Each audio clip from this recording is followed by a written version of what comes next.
afternoon. I'm Dr. Miley Karskallen, CEO and founder of SABRTECH, and we are the creators of the River Box. So this is Philip Lim. Philip is one of 117 fish farm owners in Singapore, and for the last decade, fish deaths caused by algae blooms have been increasing in frequency, costing farmers anywhere between $10,000 and $700,000 a year. Now this just isn't a problem for Philip, but for about 4 million farms across Southeast Asia. And the main driver behind this is the excess waste released by these fish farms into the ocean, which either comes in the form of feces or uneaten feed. Now, to date, the industry has focused on simply mitigating the aftermath of this problem. But what if we could avoid it completely? This is microalgae, one of the most badass organisms I have ever come across. These little guys live in some of the most extreme habitats on the planet. I'm talking underneath the polar ice caps, in sub-zero temperatures, to the bottom of the ocean in complete darkness, to tropical and temperate regions around the world. Now the sexy thing about these guys is that they convert organic waste into proteins, fats like omega-3s, and carbohydrates. So what if we could use this adaptability and this versatility of algae to solve our waste problem?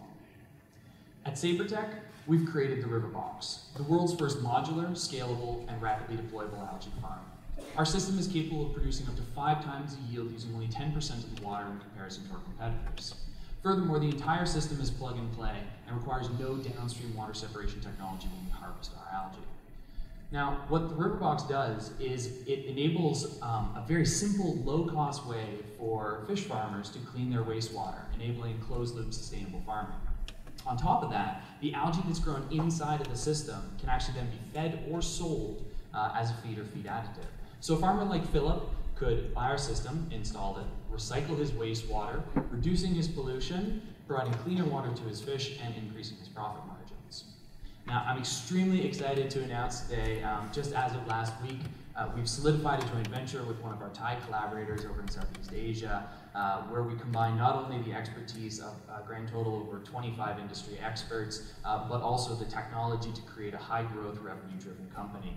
We're currently raising a $5 million Series A that will be used to not only complete our full-scale demonstration of the River Box with our first customer in Singapore, but also to launch a co-product and expand the sales, allowing us to reach $2.5 million per year in revenue by the middle of 2017.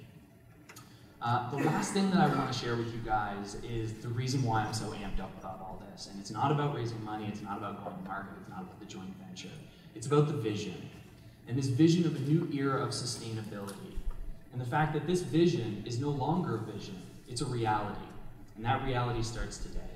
I'm Matthew from SABRTECH, and if you share a vision, I'd love to chat with you more. Thank you.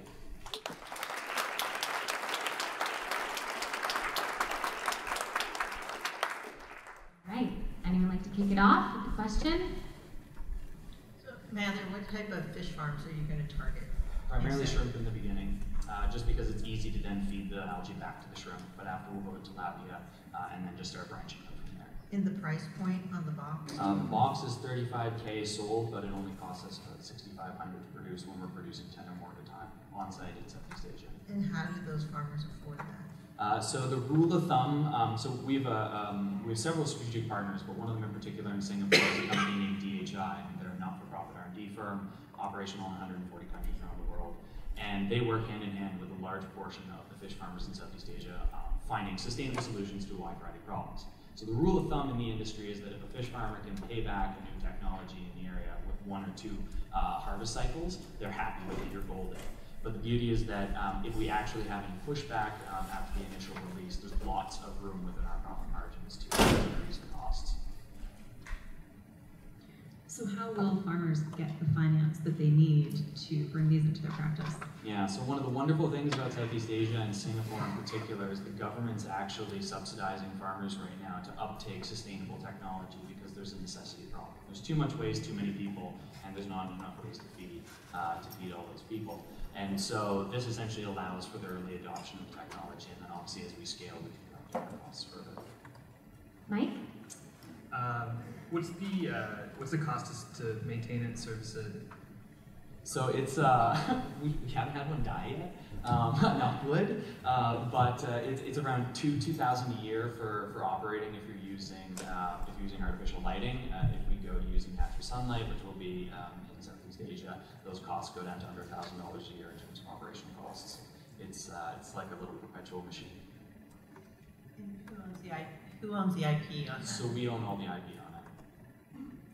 From a revenue standpoint, is it a one purchase and then done, or is there a recurring purchase? Sure, yeah. So there's the actual sale of the system, but then there's a maintenance package and a support package that we can offer on an ongoing basis to give us a recurring revenue stream from all the boxes that we previously sold.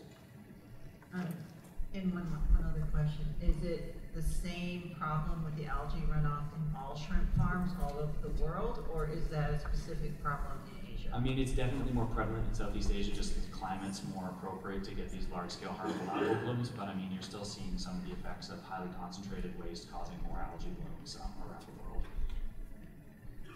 So what do you need now to be successful that you don't have? So we just started our Series A last week, and so we're looking for kind of two things. One obviously is the capital, but because we're doing such a rapid growth and expansion, we're looking for investors that not only have the local know-how, but have our future international know-how. So opening up doors into the EU and to North America are going to be key in terms of continuing to grow. Well done. Let's give it up.